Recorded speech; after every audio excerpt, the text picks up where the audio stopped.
I'm the Melbourne City coach, not the national team coach. Paddy Kisnorbo had a couple strong words about criticism around Marco Tilio's minutes for Melbourne City, only getting a couple minutes off the bench. Marco Tilio, we want him on the plane, but he needs to play, Paddy. PK, he needs to play. So, ladies and gentlemen, boys and girls, welcome to the A-League show here on 1-0. I know we brought it back last season, but we had a bit on last year, and then it's been a bit of a while to get it back kicking off this season, although we do speak about it on the Ultra Sud podcast for Ultra Football, but I'm going to try bring it back every single week. Hopefully you caught the vlogs if you're a Victory fan, or even if you're not a Victory fan, you want to see some of the atmosphere, because the Victory fans are the best fans in Australia, which we all know. You can go check the vlogs out as well, which we'll be bringing every single week.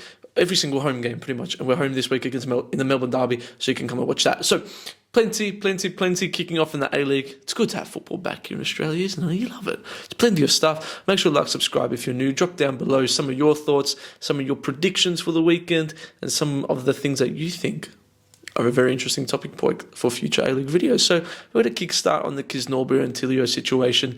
Kisnorbo obviously got asked after the game saying, Marco Tilio, why is he not getting minutes? It's instrumental for his opportunities, I guess, to get these consistent playing minutes and playing time for his chance for him to make the World Cup. And I'll be honest, Kisnorbo had a point. He goes, I'm not the Socceroos coach. I'm Melbourne City's coach. And I guess he's always got to do what I guess he thinks is best for Melbourne City. He doesn't have to be doing stuff for the benefit of Australians. Unfortunately, Marco Tilio is probably extremely frustrated, and you would have liked to see Marco Tilio maybe do something different. But I guess he is also the player that he believes in himself enough to, to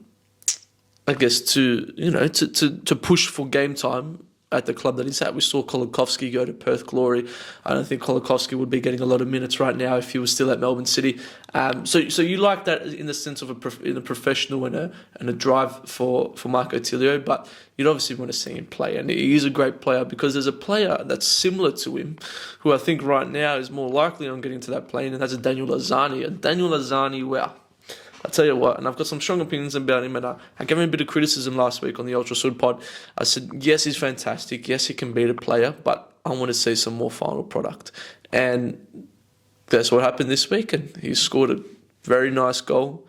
He had a very good free kick that just got stopped. He also helped up and got an assist as well. So Daniel Arzani, he did very well. Weston MacArthur had a 2-0 win over Adelaide United. Adelaide United getting 3 disallowed goals. I think 2 for offside, 1 for something else.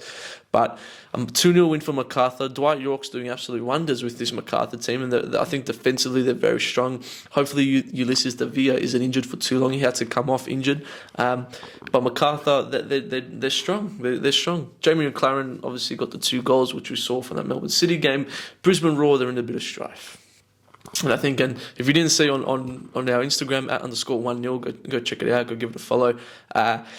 We got Charlie Austin to do all the 1-0 when he scores. We asked him, we go, hey Charlie, when you score, hopefully one day, run up to the camera and chuck us on 1-0. He goes, yeah, okay, sweet, I'll do it, no worries. Unfortunately for him, he really hasn't looked that good so far, but that's a lot to do with Brisbane Roar, I think. But they're struggling. I think the defence is not good. It's not good. I think they're losing a lot of midfield battles as well. But when they're going forward in attack, they look a little bit stale too. So, and they've got some tough fixtures coming up. They've got the informed Western Sydney Wanderers team coming, and then Western United the following week. But Western United had a disappointing 3-1 loss to Sydney. Now, Western United, I put them 4th in my predictions, but they are a team that I think I wouldn't be surprised if they don't do too well this year. Because, like we said, I mentioned it on the previous pod, they're not a young team. I think they exceeded expectations by winning it last year.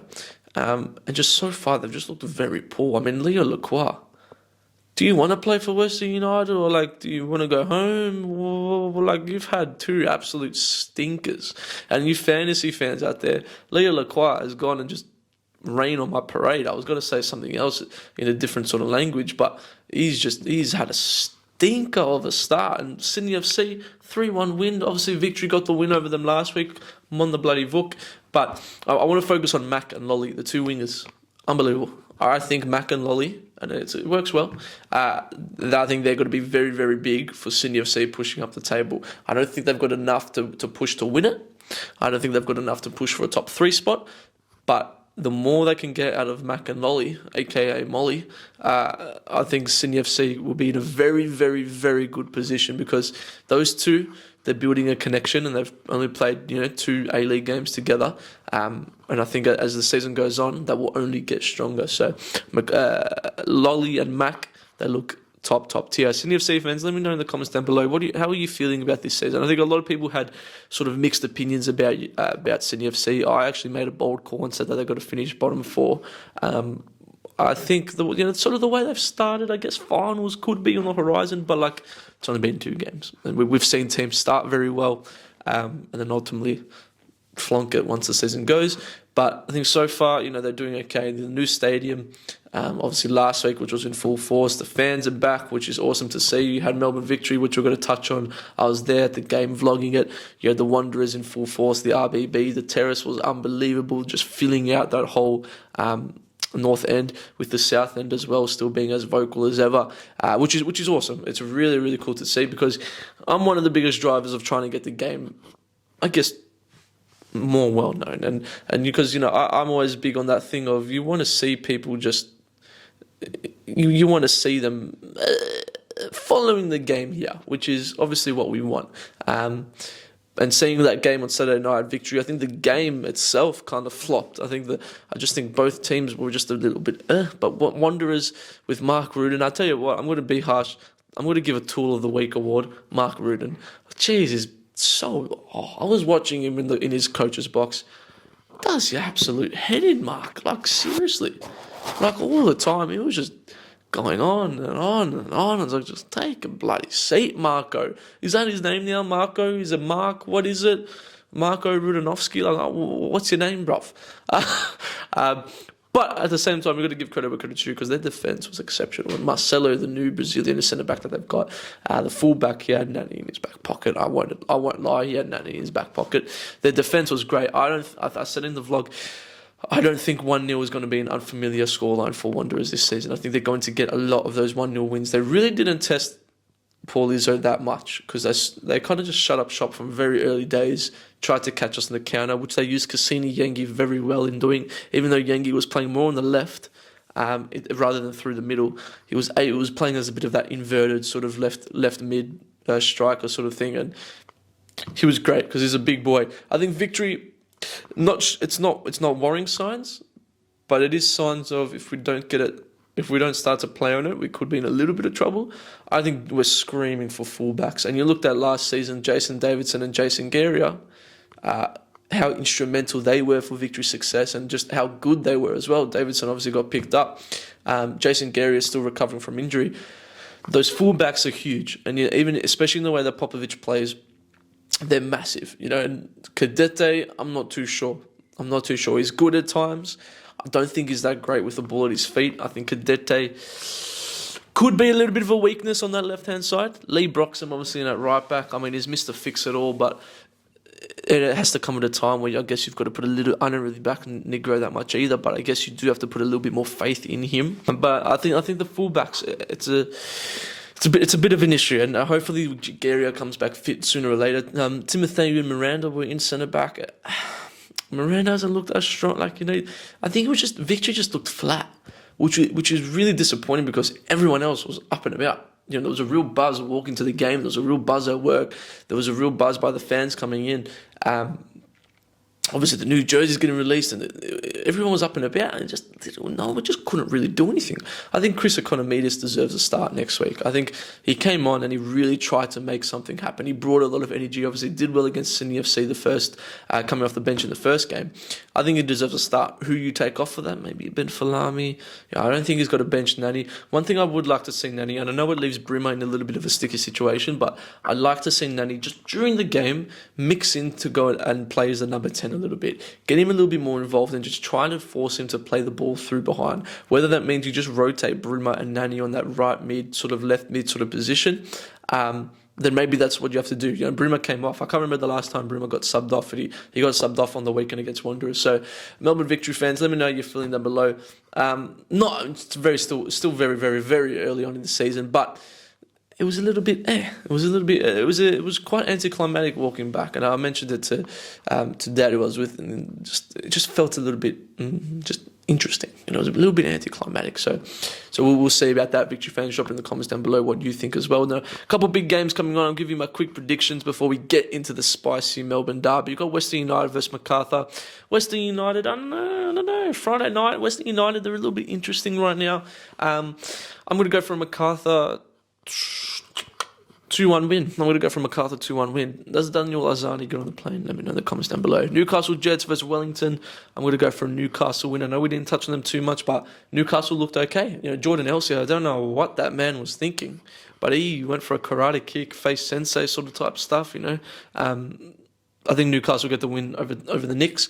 Western Sydney Wanderers versus Brisbane Roar. Wanderers at home. I think they're going to look strong. I think they'll do pretty well this year. I don't think they're going to be a sexy team to watch, but I think they'll do pretty well. I reckon they'll go for a 2-0 win here as well. Sydney FC versus Adelaide United. I reckon Sydney get the dub over Adelaide. The Mac and Lolly sort of partnership could be a partnership that we see grow into real strengths as the season goes on. And then obviously there's the big Melbourne derby. Melbourne Victory versus Melbourne City. I think this will be a 1-1 draw. I reckon it's going to be a 1-1 draw. I think last week was a bit of an anomaly for Victory. I don't think we should look too much into it. Although we did lose, it just felt a little bit off. It just didn't feel like our day. Melbourne City, on the other hand, they're still strong. I think Barisha's a fantastic player. He's going to be one of the best signings of the season if he can continue his sort of form. Obviously, we know the strengths of McLaren. We know the strengths of Naboo. We know the strengths of Lecky. I think Victory just needs to be a lot more proactive up front. I think we need to be a lot stronger, and I think if our fullbacks, if we go into that game with Cadete and Broxham in fullback, it could be in a bit of strife. Could be in some serious strife. I think Negro was quite stiff to get dropped. Smith came on and he did okay. I'd actually like to see Smith and Negro start left back and right back, because Smith came in and you could tell that he was good going up. I think defensively could be a little bit interesting, but going forward, like he puts in a wicked cross, man. Like that kid just leathers it in. Almost like he's going for a shot, but the way he crosses. I think it'll be a tight game. I think hopefully the fans will be up and about. It's a Victory home game, so I'll be there. We'll be vlogging it so you can catch it. So it should be interesting. Should be very interesting. Melbourne Victory, Melbourne City. I'm going to go 1-1. I think D'Agostino will get on the scoreboard. Hopefully then Luis Nani can get his first goal. If Luis Nani gets his first goal, just imagine the scenes. Luis Nani, it's 1-1.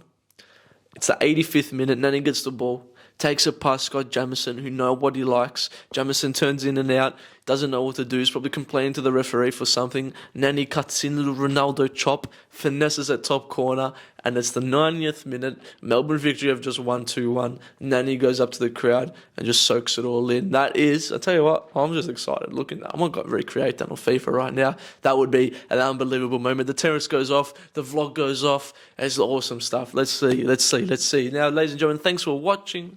Like I said, if there's anything you want to see in the future for the A-Leagues, if there's anything you want me to do differently for the channel, let me know in the comments down below. And we will see you guys next week. Or I might even see you guys at the vlog. So let's do it. I'll catch you guys there. Adios.